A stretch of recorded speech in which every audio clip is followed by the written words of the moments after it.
ये जो muscular dystrophy है ये आजकल बच्चों में बढ़ रही है। जब बच्चा पहले पैदा होता था हम उसको पहले 3-4 महीने झल्ली में सुलाते थे। झल्ली मालूम है? मंजी के पाए के साइड में बांध देते थे और ऐसा झूला होता था। उसमें क्या होता था, सिर ऊपर रहता था, पैर ऊपर रहते थे, तो पेट में ब्लड घूमता था।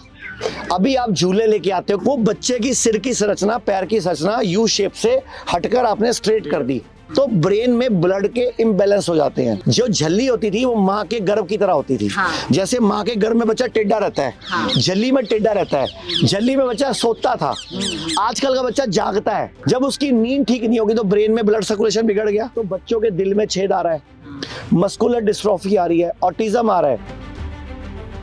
ये जो ऑटिज्म है, ये जो मस्कुलर डिस्ट्रॉफी है, ये आजकल बच्चों में बढ़ रही है। आप लोग याद करो, जब बच्चा पहले पैदा होता था हम उसको पहले 3-4 महीने झल्ली में सुलाते थे। झल्ली मालूम है? मंजी के पाए के साइड में बांध देते थे और ऐसा झूला होता था। उसमें क्या होता था, सिर ऊपर रहता था, पैर ऊपर रहते थे, तो पेट में ब्लड घूमता था। अभी आप झूले लेके आते हो क्योंकि आपके पास पैसे आ गए हैं, और गांव में भी लोगों ने झल्ली बंद कर दिया है। वो बच्चे की सिर की संरचना, पैर की संरचना यू शेप से हटकर आपने स्ट्रेट कर दी, तो ब्रेन में ब्लड के इम्बैलेंस हो जाते हैं। ब्रेन में जितना ब्लड नहीं चाहिए वो भी पहुंच जाता है। बच्चे को साउंड स्लीप नहीं आती। आपने देखा है, जो झल्ली होती थी वो माँ के गर्भ की तरह होती थी। हाँ। जैसे माँ के गर्भ में बच्चा टेढ़ा रहता है, हाँ। झल्ली में टेढ़ा रहता है। झल्ली में बच्चा सोता था, आजकल का बच्चा जागता है।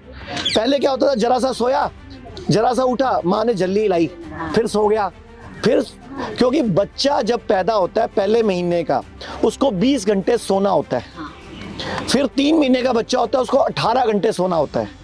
फिर जब बच्चा 6 महीने का होता है उसको लगभग 15-16 घंटे सोना होता है। फिर जब बच्चा 1 साल का होता है उसको लगभग 12 से 16 घंटे सोना होता है। अब वो झूले में सोता ही नहीं है। जब उसकी नींद ठीक नहीं होगी तो ब्रेन में ब्लड सर्कुलेशन बिगड़ गया, घुटने में बिगड़ गया, पैर में बिगड़ गया, तो बच्चों के दिल में छेद आ रहा है, मस्कुलर डिस्ट्रॉफी आ रही है, ऑटिज्म आ रहा है। तो मैं सारे भारत से बोलूंगा, अपने घर में एक एक खाट रखो, खाट, मंजी नहीं तो एक डंडा बनवाओ, उस पे झूला बांधो। ऐसे झल्ली कपड़े की बांधनी होती है और उसमें सुलाना था, क्योंकि बच्चे को कई महीने तक मानसिक रूप से मुझे विकसित करना है, तो उसको वही गर्भ चाहिए, गर्भ। अभी मान लो बच्चा पैदा होता है उसको नीसू में, NICU में डाल देते हैं। नीकू होता है ना जो बच्चों का केयरिंग वाला, अब वहाँ बच्चा सीधा पड़ा रहता है। अब सीधा पड़ा रहता है, ब्लड का सर्कुलेशन डिस्टर्ब हो जाता है, और बोलते हैं बाद में बच्चे को ऑटिज्म हो गया, इसको जॉन्डिस हो गया, इसको अब निमोनिया हो गया, अब इसके पैर खराब हो गए, अब इसके दिल में छेद हो गया। हमारे पूर्वज सयाने थे, हमारे पूर्वज लॉजिकल थे, तो अभी भी टाइम है, पूर्वजों की बातों को समझो। लोग कहते हैं आयुर्वेद गंभीर बीमारियों का इलाज नहीं कर सकता, लेकिन अगर पूरे भारत में कोई गंभीर बीमारी से परेशान है तो आयुर्वेद को ट्राई करने तो आ सकते हो ना, पंचकर्मा करा सकते हो, नुकसान तो कुछ होगा नहीं, लेकिन बॉडी हील कर गई तो जिंदगी आपकी बन जाएगी।